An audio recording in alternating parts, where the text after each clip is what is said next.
It all begins in a small, dimly lit cinema in the town of Derry, where a boy named Matti sits quietly, or at least he tries to. His pacifier keeps clicking against his teeth, echoing through the otherwise silent theater. An annoyed woman frowns and leans forward, whispering for him to stop. Her patience wears thin, and just then, Carl, the manager, arrives. His stern eyes scan the theater, immediately spotting the little boy.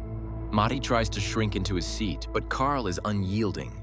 This isn't the first time Matti has sneaked in without paying. Hank, Carl's colleague, approaches, sensing tension. He quietly asks what happened. Carl explains, almost bitterly, that it's the third time Matti has entered without a ticket.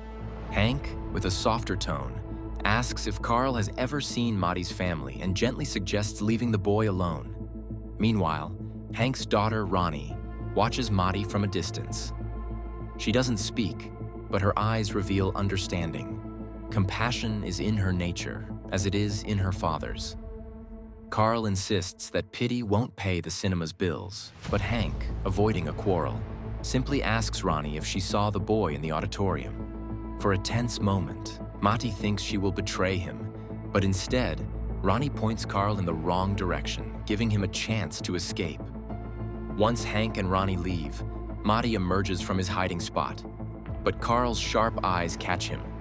The boy bolts, zigzagging between aisles, finally escaping through the doors as Carl shouts after him. Later, Matti walks alone through the snowy streets of Derry. The town is quiet, the kind of quiet that makes every creaking sign and distant dog bark sound amplified.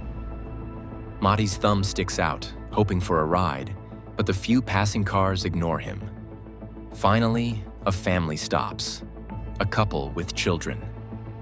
The driver lowers the window, asking if he's all right. The woman's eyes soften, and she quickly offers a blanket. Matti hesitates but climbs in, silently accepting their help. The couple asks about his parents, where he lives, but Matti only cares about leaving Derry. They tell him they are headed to Portland, and he stays silent, resigned to go wherever they take him. At first, the journey seems ordinary. The family turns on the radio, the news reporting underground nuclear tests in Moscow. The children grow restless and ask for another station, but the switch does nothing to calm the growing unease. Gradually, Matti senses something is off. The older daughter, Arlen, brings a vial of red liquid close, sniffing it, and then gesturing for Matti to smell. A sudden, unnatural laughter fills the car, tense and unhinged, as if sanity has slipped from their minds. The echoing, manic laughter burrows into Matti's ears. He glances out the window, seeing a sign pointing back to Derry. Confused, he asks why they are returning. The driver ignores him, only increasing the volume of the radio. Desperate, Matti tries to open the car door and grab the steering wheel. In the struggle, he accidentally strikes the woman's stomach. She screams, and contractions begin immediately. In minutes, the baby is born, but it is no ordinary child. A monstrous, screaming creature emerges. The family cheers with twisted joy. Matti, frozen in terror, puts the pacifier back in his mouth. The creature lunges, and only the pacifier flies out into the snow as the family's laughter mingles with the wind. Months pass, but the shadow of Matti's disappearance lingers. Phil, a young boy obsessed with planes and conspiracy theories, sketches every aircraft he sees soaring above Derry. Nearby, Major Hanlon and Captain Russo arrive at the airbase, assigned to important Cold War duties. Hanlon is optimistic, excited to serve in Derry, while Russo is uneasy, uncomfortable with the assignment. Tensions rise when an airman openly disrespects Hanlon, but General Shaw appears, commanding authority and restoring order. At Derry High School, life continues with smaller human challenges. Lily drops a jar of pickles from her locker, and friends giggle at her misfortune. But her thoughts are elsewhere, haunted by memories of Matti. Teddy reminds Phil that it's been 4 months since the boy vanished. No one knows where he is, or if he's alive. One night, Lily hears a voice from her bathroom drain. Panic grips her as bloody fingers emerge. She screams, calling for Matti, convinced it's him.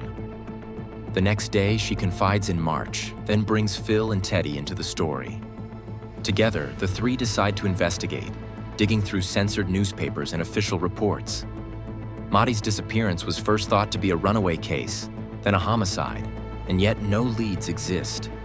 They seek out Ronnie, the girl who last saw him.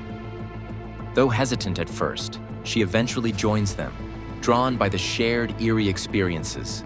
Voices, laughter, and crying from the old cinema basement. That night, the group enters the abandoned cinema. Following the song Matti once sang, they sit in the dark theater. Suddenly, Matti appears on screen, holding the monstrous baby from the car. The children are paralyzed with shock. Matti seems aware of them, accusing them of abandoning him when he needed help most. The creature grows, terrifyingly large, attacking Phil, Teddy, and Susie. Lily and Ronnie barely escape, but Lily realizes she is still clutching Susie's arm.